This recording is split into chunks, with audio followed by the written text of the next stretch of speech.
Those who are regarded as Jews today are lying. They're not really true Jews, but actually from the synagogue of Satan.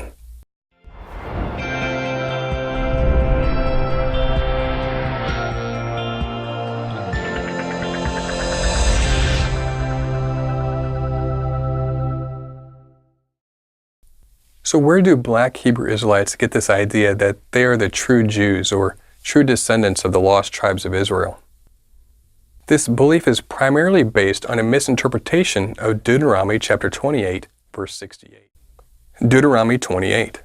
And Yahweh will bring you back in ships to Egypt, a journey that I promised you should never make again. And there you shall offer yourselves for sale to your enemies as male and female slaves, but there will be no buyer.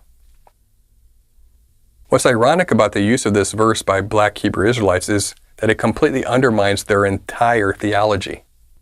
Black Hebrew Israelites assert that this verse is a prophecy about the transatlantic slave trade, which was the transportation of African slaves to the Americas on ships between the 16th to 19th centuries.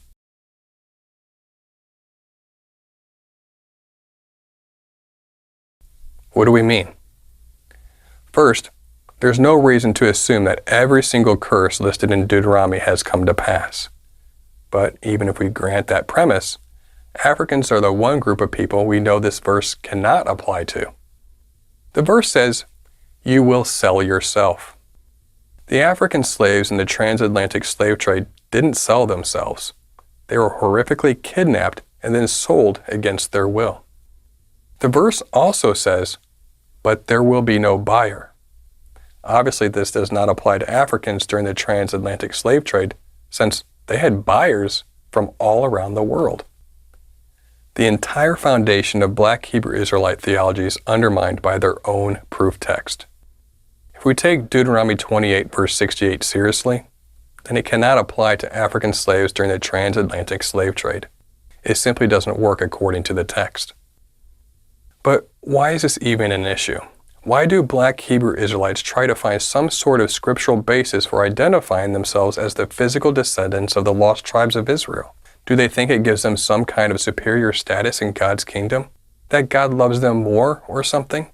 Do they think it gives them some sort of justification for hating and condemning others on the basis of their race? While it is not likely that everyone who investigates the possible identities of the lost tribes of Israel do so for racist reasons, it would appear that the more extreme and radical members of the black Hebrew Israelites certainly are motivated in part by racism. The vile rhetoric spewed by some members of this group on the street corners and their websites, calling people white devils and spreading baseless conspiracy theories about Jews, leaves no doubt about that. One of the passages that black Hebrew Israelites misuse to support their hostility toward the Jews is Revelation chapter 2 verse 9 and chapter 3 verse 9. Revelation chapter 2. I know your tribulation and your poverty, but you are rich, and the slander of those who say they are Jews and are not, but are a synagogue of Satan. Revelation chapter 3. Behold, I will make those the synagogue of Satan who say they are Jews and are not, but lie. Behold, I will make them come and bow down before your feet, and they will learn that I have loved you. Those who are regarded as Jews today are lying. They're not really true Jews, but actually from the synagogue of Satan.